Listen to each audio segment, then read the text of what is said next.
নমস্কার, আমি মেহুলি। আপনারা আমাকে বলুন যে আমার এই নতুন গেটআপে আপনাদের কেমন লাগছে। দেখুন, আমি এই ড্রেসটা যখন আমি বা এই নতুন গেটআপটায় যখন আমি নিজেকে দেখি, আমার কিন্তু নিজেকে বেশ ভালোই লেগেছে। এবার দেখবেন, নিজেকে সবার আগে ভালো লাগা উচিত, তারপর তো আশেপাশের মানুষজন তারা ভালো বলবে। তবে এই শেফ ক্যাপটা পরে কিন্তু এই শেফ ক্যাপটার দিকে বা এরকম ক্যাপ জাতীয় জিনিস কিন্তু আমার বরাবর ভীষণ ভালো লাগে। তো আমার এরকম একটা ইচ্ছে ছিল যে নিজেকে দেখার যে আমাকে কেমন লাগে। আচ্ছা, আজকে কিন্তু দুর্গাপুজোর স্পেশাল একটা ইউনিক রেসিপি হতে চলেছে। এখন আমি দুর্গাপুজোর স্পেশাল কি রেসিপি আমি তোমাদের সাথে শেয়ার করব, জানতে চাও? চলো। কি দেখলেন? ভেটকি মাছের ফিলে দেখেছেন তো? হ্যাঁ, একদম ঠিকই দেখেছেন। তবে হ্যাঁ, এই ভেটকি মাছের ফিলে দিয়ে খুব চেনা পরিচিত কিছু রেসিপি হবে না, অবশ্যই একটু আলাদা রকমের, একটু সারপ্রাইজিং কিছু বানাবো। কিন্তু এই রেসিপিটা মানে চেনা ছকের একটু বাইরে, তবে অবশ্যই ভীষণই সুস্বাদু।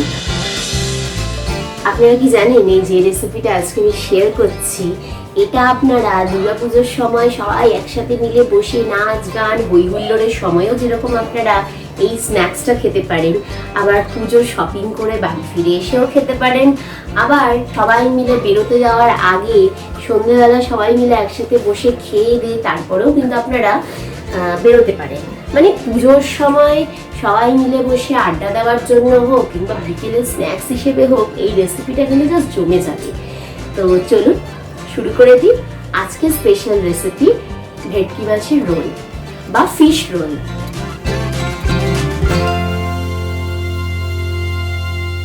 ফিলেটা তো আগে আপনারা দেখিয়ে নিয়েছিলেন, এইবারে এদিকে আসুন। দেখুন এটা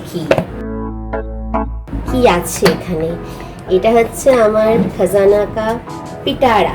এই যে আপনারা বাটা মশলাটা দেখেছেন, আপনারা জানেন এখানে কি কি আছে। এখানে আমি পেঁয়াজ, আদা, রসুন তিনটে একসাথে মিক্সিতে একটু জল দিয়ে বেটে ঘুরিয়ে নিয়েছি।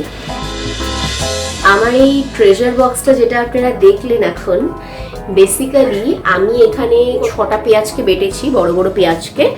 আর এর সাথে আমি রসুন, একটা গোটা যে রসুনের পিস হয়, সেই একটা গোটা রসুন, একটা কি 1.5টা মতো গোটা রসুন, আর তার সাথে আদা আমরা অনেকটা মাত্রাতেই নিয়েছি। অ্যাকচুয়ালি ব্যাপারটা হচ্ছে, ইচ্ছে করে আমি একটু বেশি করে পেস্টটা করে রেখেছি, কারণ এই পেস্টটা অন্য রান্নাতেও কাজে লাগে। তো এই যে পেস্টটা, পেঁয়াজ আদা রসুনের পেস্টটা, এই পেস্টটা আজকে এই যে ভেটকি মাছের ফিলে দেখছেন, ফিলের ম্যারিনেশনের ক্ষেত্রে যাবে। তো এই পেস্টটা দিয়ে আমি এখন এই ভেটকি মাছগুলোকে ম্যারিনেট করব। চলুন, ভেটকি মাছের ফিলের মধ্যে একটু নুন যোগ করে নিচ্ছি।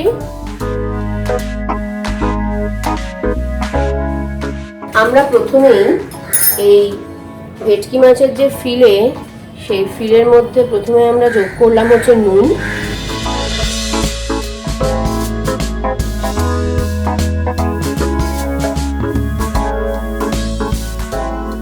ভেটকি মাছের ফিলের মধ্যে ফার্স্ট আমরা নুন যোগ করলাম। এরপর পেঁয়াজ, আদা আর রসুনের যে পেস্টটা, সেই পেস্টটা এবার আমরা যোগ করব।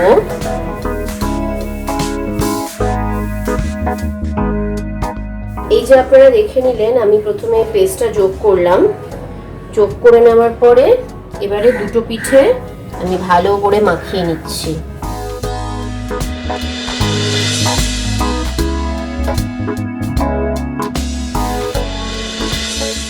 আচ্ছা, আমার হাতে যে আপনারা দেখলেন এই লিকুইডটা, আপনাদের কি মনে হচ্ছে? এটা কি জল, নাকি গোলাপ জল, নাকি কেওড়া জল?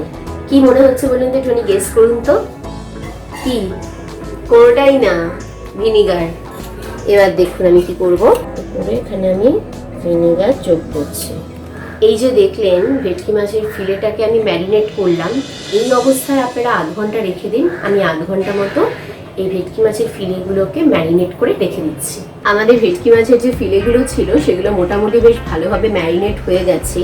এবারে যে ম্যাজিকটা আছে, সেটা হচ্ছে ভেটকি মাছের ভেতরে একটা পুর হবে। সেই পুরটা কিন্তু হবে অন্য একটা মাছের, আমাদের বাড়িতে মোটামুটি রেগুলারলি থাকা একটা কমন মাছ দিয়ে এই পুরটা হবে।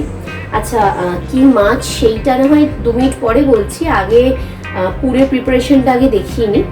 ফার্স্টে এখানে আমরা একটু সাদা তেল যোগ করছি। তেলটা দেখুন আমাদের একদম ধোয়া ওঠা গরম হচ্ছে। এবারে তেলের মধ্যে আমরা যোগ করব হচ্ছে কুচনো আদা, রসুন, পেঁয়াজ আর কাঁচা লঙ্কা।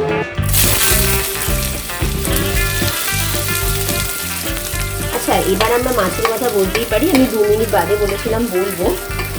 বিষয়টা হচ্ছে যে রুই মাছ সকলের বাড়িতেই থাকে। আমি 8 পিস রুইয়ের পেটি পিস সেটাকে গরম জলে ভালো করে সেদ্ধ করে নিয়েছি। ফিশ স্যান্ডউইচে আমি দেখিয়েছিলাম যে কীভাবে মাছটা আমি সেদ্ধ করে কাটা ফাটা বেছে করি। তো যারা শর্টসটা দেখুনি দেখে নিও। ফিশ স্যান্ডউইচের কাটা বেছে নেওয়ার পর মাছটাকে ভালো করে আমরা হাতের সাহায্যে আমরা এখানে মাছটাকে চটকে নিয়েছি। এবারে যাবে হচ্ছে এই ফিশ রোলের পুরে। এটা আর একটু ভাজা ভাজা হোক।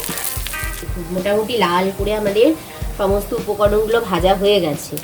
এবারে আমরা এই হাত দিয়ে মেখে রাখা যে রুই মাছের যে পেস্টটা, কাটা মাটা সব বেছে হাত দিয়ে একদম মেখে রাখা এই পেস্টটা এবারে ছপাং করে এখানে যাবে।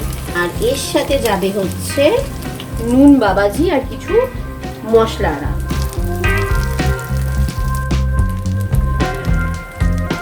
1.5 চা চামচ মতো যোগ করলাম হলুদ গুঁড়ো। তারপর এখানে আমরা যোগ করব শুকনো লঙ্কা গুঁড়ো। আর এখানে যে জিরে গুঁড়োটা, গোটা জিরেকেই আমি একদম মিক্সারে ঘুরিয়ে নিয়েছি, সেই জিরে গুঁড়ো। এবার আমরা এখানে যোগ করব চিনি। আমি না এখানে শাহি গরম মশলা আমি এখানে যোগ করলাম। রুই মাছের কিন্তু একটা ভীষণ আষ্টে গন্ধ আছে, এটা এঁদো বন্য আষ্টে গন্ধ আছে। সেই গন্ধটাকে কিন্তু আমাদেরকেই কিল করতে হবে।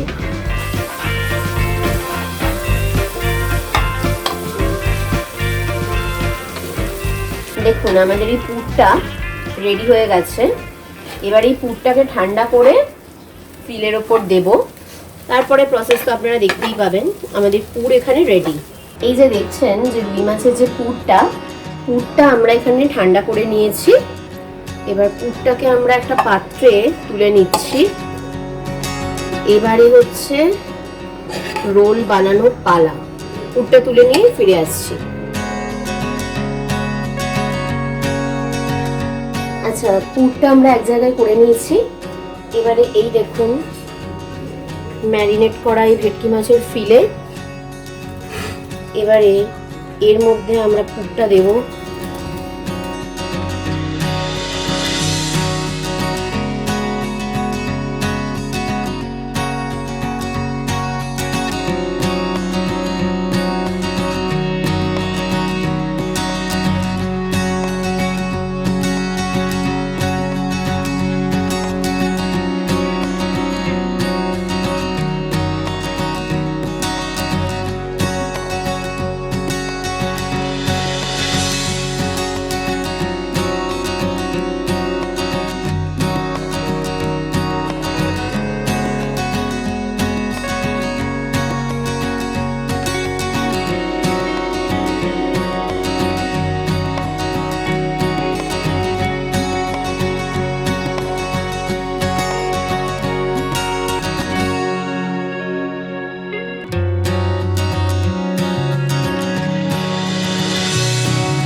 আপনারা তো দেখলেনই আমি কিভাবে কোট করলাম।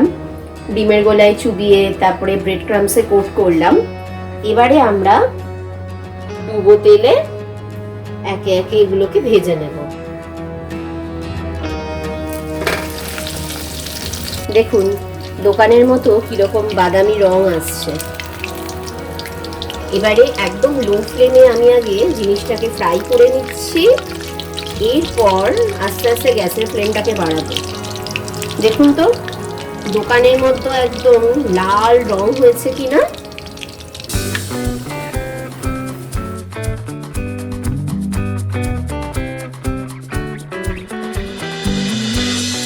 এটা হচ্ছে আজকে আমাদের 2 রকম মাছ দিয়ে তৈরি ফিশ রোল। এইটা আপনারা আগেকার দিনের যে কোনো কেবিন যে কেবিনগুলো আজও বিরাজমান এবং খুব ভালোভাবে সেই কেবিনের জনপ্রিয়তা আজও রয়েছে, সেই যে কোনো বিখ্যাত পুরনো দিনের কেবিন যেগুলো আপনারা উত্তর কলকাতায় পাবেন, সেই কেবিনে আপনারা এই ধরনের ফিশ রোল কিন্তু পেতে পারেন।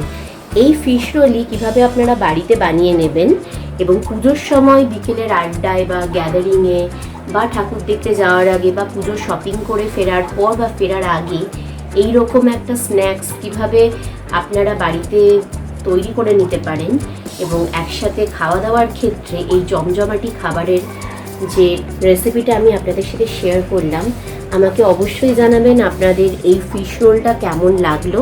এই ফিশ রোলটাকে এই টমেটো সসের মধ্যে ডুবিয়ে বেশ একটা ঝাল মিষ্টি ট্যাঙ্গি স্বাদ এটা কিন্তু আপনারা অনুভব করতে পারেন।